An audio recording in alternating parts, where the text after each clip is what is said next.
Hi, I'm Amy Curtis. I am the Senior Director of Counseling for Buckner International, and I am here today with two of my colleagues, and I'm going to let you introduce yourselves. Joy? Hi, I'm Joy Kramer. I'm the Director of Domestic Adoptions for Buckner Children and Family Services. I have a master's in counseling. I've been working in this field for over 20 years. I'm also an adoptive parent, so I'm part of the triad as well. So I'm glad to be here and talk about this topic. And I'm Jennifer McCallum. I'm the Director of Counseling Services for Foster Care and Adoption. I am an adopted person, and I have been serving children and families in one way or another since 1993. I'm also a licensed professional counselor. And so together we have almost 100 years of experience. Yeah. I've been working in the field of foster care and adoption for 40 years and started out working with parents. So this is a subject that is near and dear to my heart and a subject that I know all three of us feel very passionately about. So we're here to talk about birth parents. This is National Adoption Month. And it's one area of the adoption triad that does not get a lot of attention. So we want to just kind of highlight some of the needs, the challenges, the myths, and what we need to know going forward. Jennifer, why do you think there is such little advocacy for birth parents? Yeah, that's a good question. I think that advocacy for birth parents and adoption is crucial. Often there's so much happiness and joy around adoption for adoptive parents and for the children that often that birth parent just kind of gets left out. I think too that there's a lot of misconceptions within adoption and stigma around why somebody is making that choice, making a plan of adoption for their child. And so it's really important to address, all of those factors when we're looking at how to holistically care for somebody when they're making that type of decision. I think, like I said, there's often a lot of support and resources for adoptive parents and children, but there's just not as much for those birth parents. And so the more support that we can give them, the better that outcome will be. Joy, when you're thinking about birth parents, what do you think are some of the myths that, because you work primarily with adopted parents, right. So what are some of the myths that people have about birth parents? I think first and foremost, sometimes the adoptive parents have a fear that what if they change their mind? What if they want to come back and co-parent? What if they want too much say in how we raise the children that they place? And so I think that's one of the common misconceptions is that when you do have an open adoption with birth parents, they are not in a co-parent role with you. They're more like an extended part of the family. And open adoption is a way for them to just have continued contact and know that their child that they made this plan for is being raised in a way that makes them feel good about their decision. And it's a beautiful thing for the child too to have that ongoing relationship with the parents who made that plan for them. It helps them as they are processing what adoption is throughout their lives. So I think that's one of the main misconceptions. I also think that another misconception is that maybe, once they have made that decision to place a child, that they're okay. Yeah. That, okay, I've made that, I can go on with my life. And that is just not the case. They will struggle throughout their life and have grief just like their adoptee would, just like adoptive parents would. They will have times where they are going to need that support. And so, and sometimes I think they're maybe in some ways ashamed or shamed by society for making that decision. They're looked down on less than.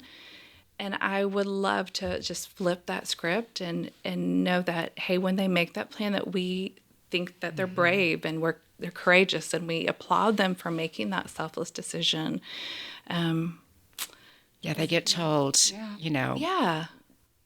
you can you now you can get on with your life, Right. Yeah. or I could never make that decision. Right.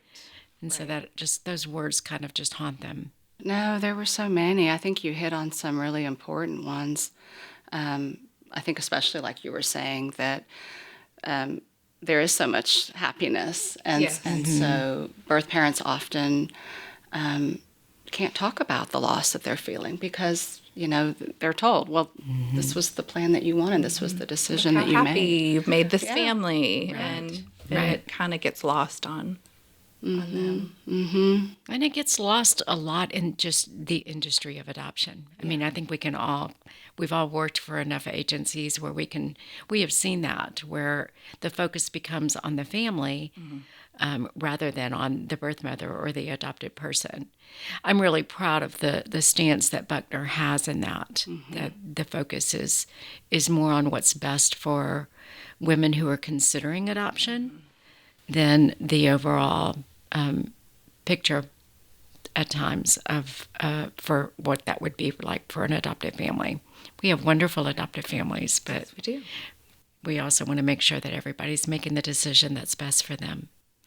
Jennifer, your job is primarily working with people post-adoption, and you just do incredible work on search and reunion and working with families throughout their lifetime, including birth families and adopted persons. What are some of the things that you see come up in terms of grief and loss? Yeah, there's a lot there. I think because it's, even though it's considered a type of ambiguous loss, it can often feel like a death. And like we were saying before, I think for many birth parents, they kind of feel maybe there's some guilt tied to if there is sadness and loss around not being able to parent that child because this was a decision that they made. The perspective from the outside is what that looks like. But I think that grief is still there, and it's going to probably look different, for everybody, and it will change. But I think the important thing is, helping a birth parent through that loss by, most importantly, is validating that loss. And just because sometimes that's can be really healing, and one of the most important things we can do is in the midst of all the celebration and happiness is validating that somebody is feeling sad. One thing I haven't mentioned yet, and I just kind of want to bring this up, is Jennifer's an adopted person. I'm an adopted person. Joy, you're an adoptive mother. And so I think we all come to the table with our own personal experiences, recognizing that our experiences are not identical to anyone else's. Our experiences are all very different. But what do you think is the benefit overall for everyone in regards to open adoption? And I'd love to hear from both of you about that. A lot. I think statistically, we know that for children, the outcome is strong, and when they have a sense of who their family is, and understanding some about their story and their makeup and their history, those are all really important things. I think it's a gift given to the adoptive parents and to the child to have that possibility, because we know that all adoptions are not open. And that's the opportunity may not always be there. And so when that opportunity is there, it is a gift for everyone involved, for the health, long-term health of all parts of the triad. And it should be, you should be excited at the opportunity to have that for your child, knowing that it will benefit them in the long run. It'll benefit the birth mother or the birth father to have that ongoing relationship. And just in the end, it's just like you said, statistically so much better, but just emotionally, psychologically, all across the board. To have answers to questions, to have open information given, open relationship is, I love it. I wish every adoption could be an open adoption. And I think you nailed it when you said that it's the opening up of the unknown, that there are no questions, because I think that's something that is often missing for the adopted person. And I think that is also something that is significant for the birth mother, is that she wants to make sure, will my child know who he or she is? Will they know how much I love them? And open adoption kind of helps fill that gap. Yeah. Yeah. I think too that collaborative approach, and not going back to the grief process, but I think that helps just with some of that healing and the overall well-being of the relationship, because sometimes, because grief does look different for everybody, some people may when they're hurting fall back into maladaptive behaviors from grief, and those having that open communication, and I think is just always a good approach and helps.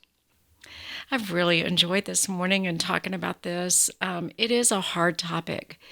I think it requires compassion and a seeking to understand what somebody else is going through. And I just appreciate both of you that you do that in your roles, and you do that with the families that you work with and those you serve.